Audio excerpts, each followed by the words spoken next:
In light of the successes recorded so far, the general consensus at the summit seems to be that more has to be done to raise more export earnings for the country. Thank you very much. Now, joining me to look at the prospects of this is the lead consultant, 3T Impex Consulting, Dr. Bamidele Ayemibo. Welcome to Africa 54. Thank you very much for having me. Yes, and as we start off, what's Nigeria doing to help the non-oil sector so that we can move away from being a mono economy to a diversified economy?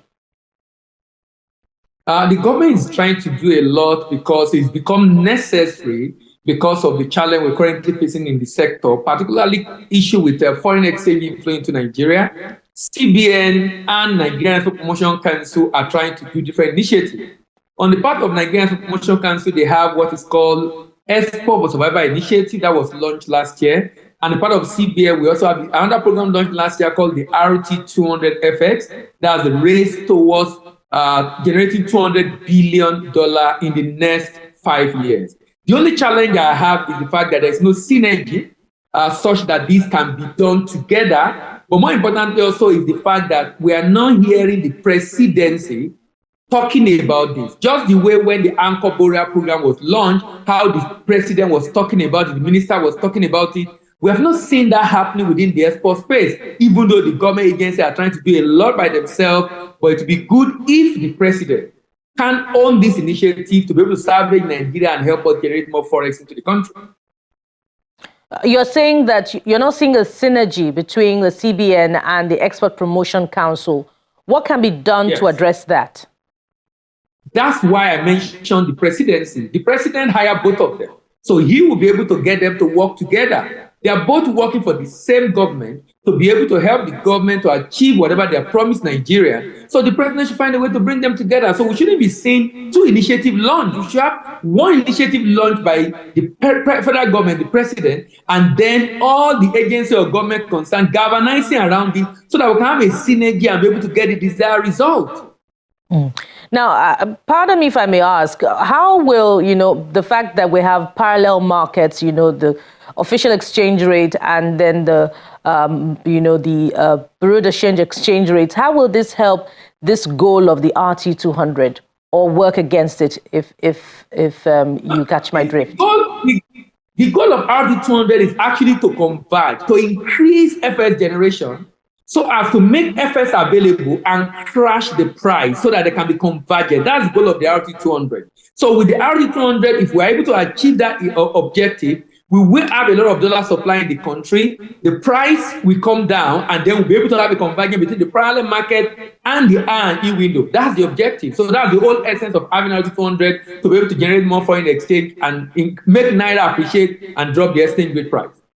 Now, if the states in Nigeria are giving the autonomy to control mineral resources within their domain and exploit them for economic purposes, will this boost the non-oil sector? When you say giving them autonomy, nobody is stopping state from doing whatever they want to do right now. Any state giving that narrative is not ready to do any work. All the state need to do is to set up a special purpose vehicle, get a license from the federal government and explore in their state and then pay royalties to the government. So the federal government is not in any way stopping any state from exploring what is in their state. If the state is ready, the state will set up a business unit, maybe with a private sector, get a license from the government. If a private sector can get a license, a state government can easily get a license from the government and pay royalty, which is very small, to the federal government. So nothing right now is stopping state government from exploring all that they have in their state. What has happened to Nigeria is that the state governor never come in to explore those resources in their state. They come in to wait for money coming from Abuja to share. What counsel perhaps do you have for Nigerian exporters in the area of, the quality of the goods that are being exported? Can they measure up, to the quality of goods by these other countries where there are more exporters and where the space is very competitive? The issue of quality, many countries have fixed it. And what they did is to ensure no product leave the country that is of bad quality.